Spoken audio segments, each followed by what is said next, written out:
eu vou pagar, eu pagarei. Não está isentando, não é? E o último argumento que o apóstolo Paulo usa é o argumento da provisão divina, né? Embora o Filemão não contasse talvez não contasse com essa questão de Onésimo, Deus permitiu tudo isso para que ele pudesse voltar alguém muito melhor e útil. Interessante que tem uma nota aqui da Bíblia de Aplicação Pessoal sobre a escravidão. E diz assim: a escravidão era muito difundida no Império Romano. Naquela época os cristãos não tinham poder político para mudar o sistema da escravatura. Os cristãos não tinham esse poder. Era o império quem mandava o imperador e acabou. O sistema de governo não permitia. E Paulo sabia por lei que um escravo, o seu senhor tinha o direito legal de matar um escravo que havia fugido e que havia dado prejuízo, porque o escravo não era uma pessoa, o escravo era um bem, igual um martelo que eu tenho, quebrou o cabo, eu jogo fora o martelo. Era assim que era tratado o escravo. O escravo era só uma mão de obra. E por essa razão, eles deveriam estar temendo muito por sua vida. E Paulo, sabendo disso, porque Paulo é um cidadão romano, Paulo ele é judeu, ele tem dupla cidadania. Ele só está preso em Roma porque ele apelou para César, inclusive quando os judeus quiseram matar ele lá em Jerusalém. Então Paulo escreve a carta para tentar ajudar a Filemão entender a nova situação deste escravo. Ele não é qualquer escravo. Então veja, Paulo, primeiro ele não condenou a escravidão, ele não condenou, mas ele também não tolerou a escravidão. E Paulo incentiva Filemão inclusive a que ele seja um homem livre. Trabalhou para transformar os relacionamentos que envolviam cristãos que tinham escravos e tudo mais, para que se tornassem pessoas com um trato mais digno. E a gente vê isso, gente, olha, porque hoje, com o entendimento que a gente tem hoje, é diferente, mas Abraão tinha escravo, Agar era serva, e Abraão teve um filho com a escrava. E não era uma coisa, não era uma situação que a Bíblia repudiava.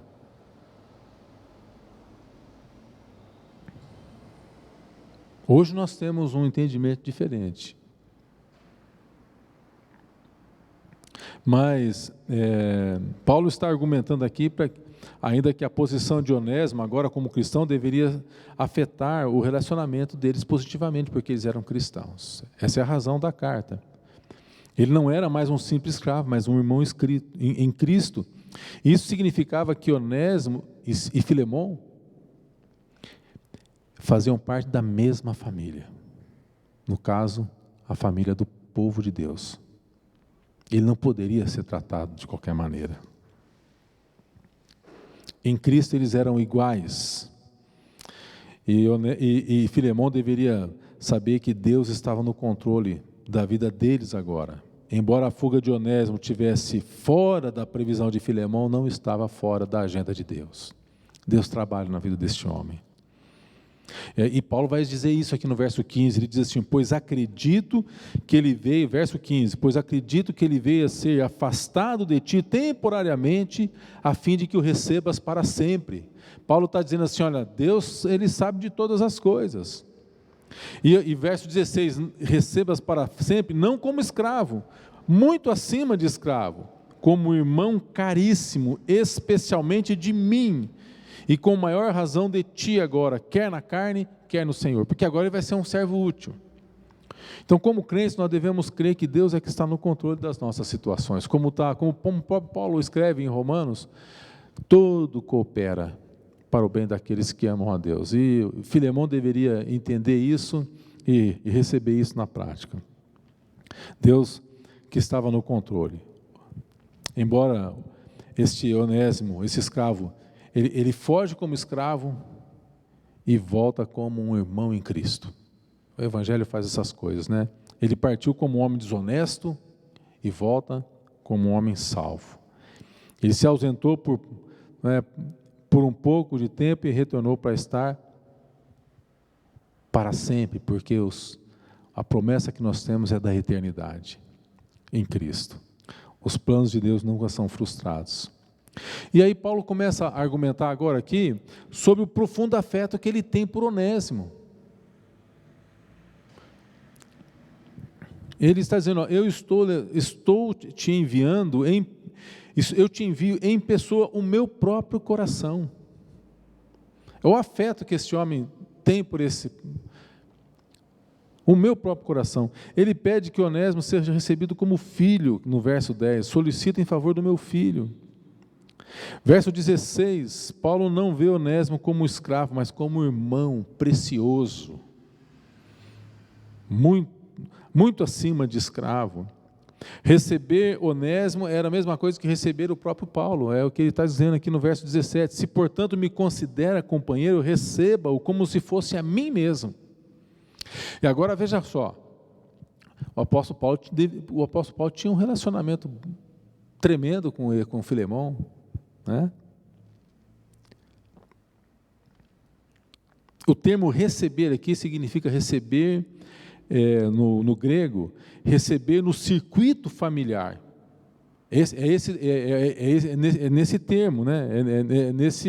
Esse é o termo usado no grego. Imagine então um escravo agora sendo recebido na família do seu senhor. E é isso que Deus faz com a gente, porque nós éramos escravos do pecado. E agora somos servos por amor. Então veja, nesse aspecto, o último ponto da nossa meditação é que nós não devemos nunca desistir de ver o poder do Evangelho prevalecendo na vida das pessoas. E por que eu digo isso? Porque no início da fé, no início da carreira, da nossa, vamos chamar de carreira, Paulo chama de carreira cristã, a gente vem, sobretudo quem vem de fora da igreja, aqueles que estão aqueles que nascem no contexto da igreja também, num determinado momento, quando tem o despertamento da fé também, a gente vem com muita paixão, a gente vem com muita paixão e a gente ouve os relatos dos milagres do Evangelho.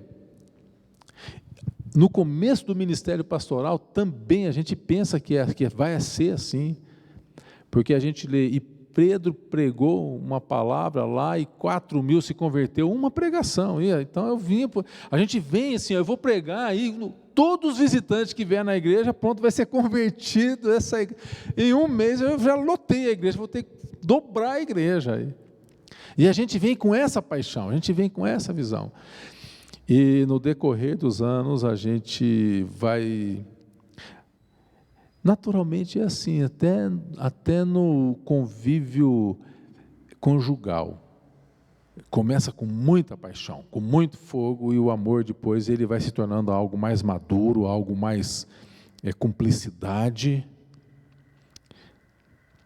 e a gente, aquele fogo, não tem mais aquele fogo, mas tem a cumplicidade, tem o amor, tem o compromisso, tem a aliança, e é isso que acontece com a gente. Só que nós corremos o risco, muitas vezes, de perdermos, né? de desistirmos de continuar vislumbrando o poder de Deus, porque o poder de Deus continua operando na vida da gente. Então, essa última lição que a gente percebe é isso, né? Nesse aspecto, a gente destaca alguns pontos aqui, né? Não existe pessoas mais importantes que outras. Paulo disse, portanto, me considera companheiro, recebe ele. Olha o que o poder de Deus está fazendo, recebe como se fosse eu mesmo. Paulo roga para que Filemão receba o escravo convertido como se fosse ele mesmo. Ou seja, em Cristo, o poder do Evangelho nos torna iguais. Nós somos iguais, companheiros de jornada. Às vezes na igreja a gente faz distinção, não, nós somos todos iguais, nós só temos aqui função diferente. Em Cristo somos todos vasos.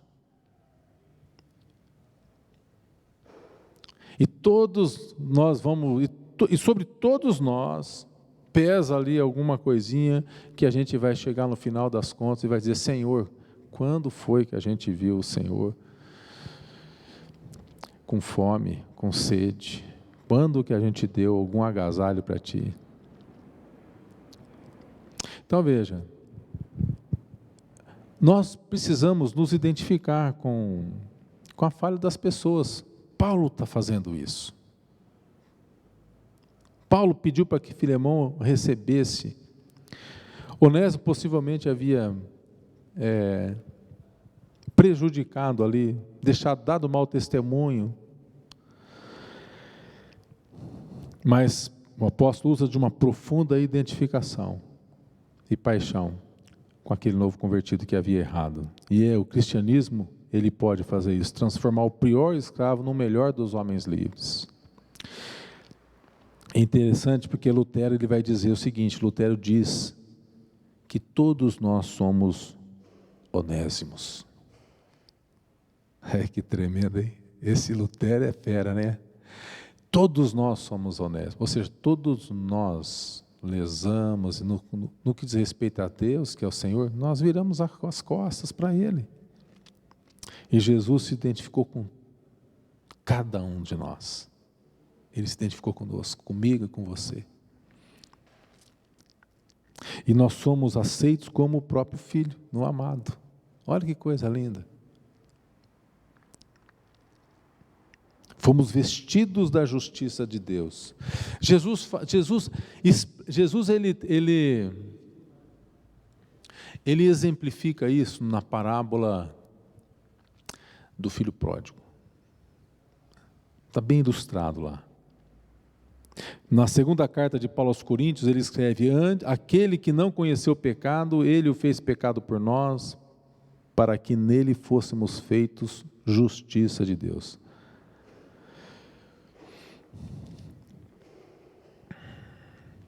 E veja bem, verso 19, olha o que diz aí o verso 19. Eu, Paulo, de próprio punho, escrevo: eu pagarei, para te não alegar que também tu me deves até a ti mesmo. Esse termo que o apóstolo Paulo usa aqui, veja, primeiro, Paulo não sugere que Filemão ignore os crimes de Onésimo,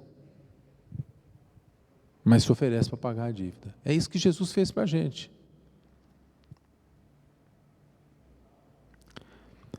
Então veja, não bastou o amor de Deus para nos salvar, Ele nos salva e Ele paga, né? Nós fomos salvos e foi pago um preço pelas nossas vidas.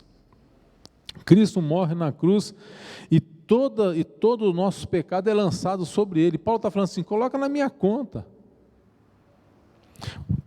Primeira carta de Pedro 2,24, carregando Ele mesmo em seu corpo sobre o madeiro os nossos pecados, para que nós, mortos para o pecado, vivamos agora para a justiça, por suas chagas fomos sarados.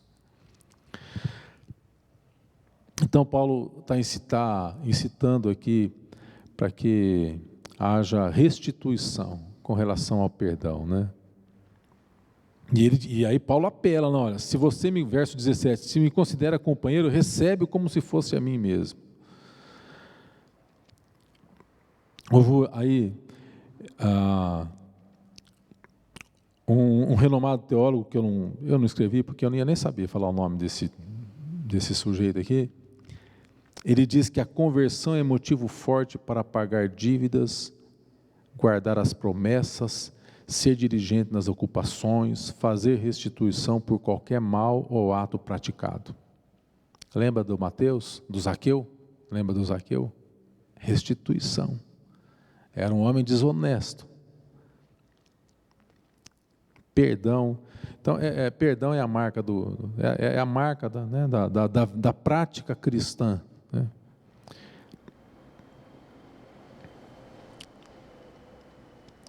E é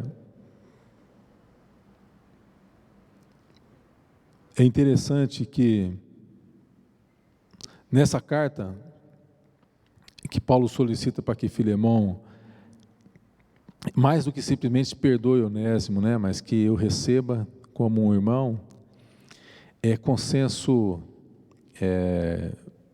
unânime que Paulo, dos comentaristas, que Paulo roga, na verdade, para que Onésimo fosse alforriado, não apenas recebido e ficasse como escravo.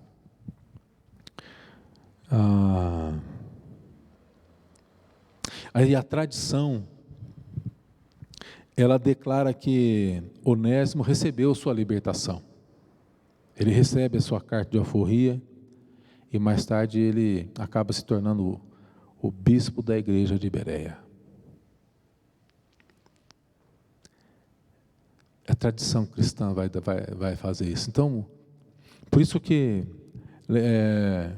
lembra quando lá no começo, né, eu falei, lembra, né, guarda esse texto, né, porque olha, é só o Evangelho que é capaz de fazer uma coisa dessa. Tem agora eu quero ler aqui um comentário. Eu grifei o nome como eu sou ruinzinho de inglês, então não vou nem me arriscar a falar o nome do comentarista, tá? Mas esse teólogo, ele diz que se os primeiros cristãos tivessem começado, esse é um argumento, por que não havia assim um combate acirrado com relação à escravatura na época, sabe?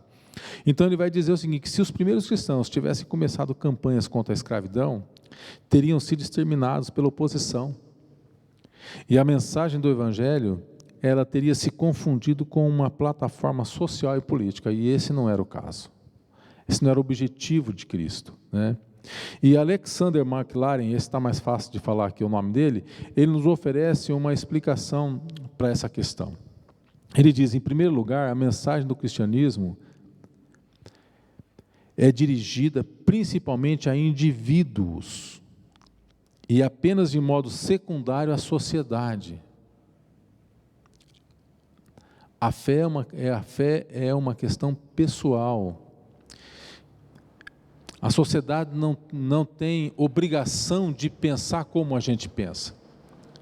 É claro que hoje, porque existe uma massa maior, né, o cristianismo mexeu de tal forma, e hoje nós fazemos, né, lutamos em favor da vida, do não aborto e de algumas coisas, mas ele diz que o cristianismo, ele não tem essa função. Ele primeiro muda pessoas, indivíduos, e apenas de modo secundário a sociedade, porque pessoas fazem parte da sociedade. E lá na sociedade a gente acaba fazendo a diferença, até porque o Deus desse século cegou o entendimento dos incrédulos. Em segundo lugar, atua sobre atitudes espirituais e morais, e somente depois disso, e em decorrência de tais atitudes, sobre atos e instituições. Então, o Estado é leigo, a nação é leiga, embora o Estado e a nação e a instituição possa ser afetada positivamente pelo Evangelho, mas primeiramente ele deve tocar a vida da pessoa. E em terceiro lugar, essa mensagem, ela abomina a violência e confia inteiramente na consciência esclarecida. Assim, não se envolve diretamente com nenhuma estrutura política ou social, mas declara princípios que afetam profundamente tais estruturas e instila seus princípios na consciência geral. Então ele dá essa explicação, provavelmente porque na época o cristão não tinha nem força, né, para nada, né? Para falar nada.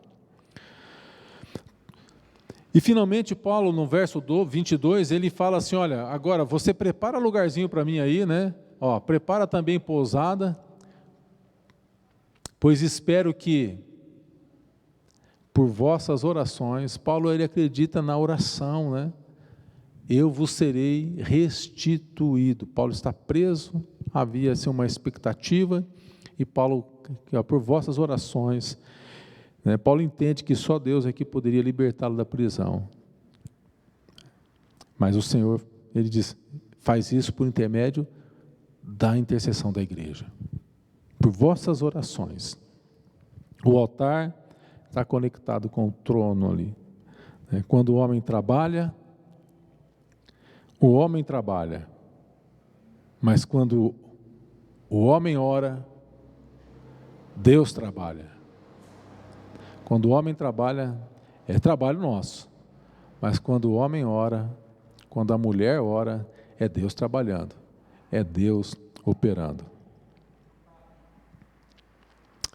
Portanto, a graça deve estar presente nas nossas vidas, né? E Paulo termina aí a carta como ele começa, né? Com a graça do Senhor Jesus Cristo. Por ela fomos salvos, por ela viveremos, e pela graça nós estaremos com Cristo.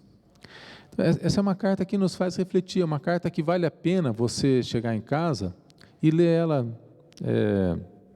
ela devagar, pensando naquilo que, nas nossas vidas mesmo, na nossa prática, nas ofensas que às vezes a gente recebe. Às vezes nós não temos disposição de perdoar um irmão em Cristo. E Paulo está pedindo para perdoar um sujeito que era um escravo, que deu prejuízo, que fugiu, que roubou, que instigou rebelião, e que agora teve uma experiência com Cristo, e está voltando com uma carta de recomendação. Você imagina então se esse homem, se esse homem não recebesse o pedido de Paulo, a igreja teria perdido, porque esse homem se tornou um bispo da igreja.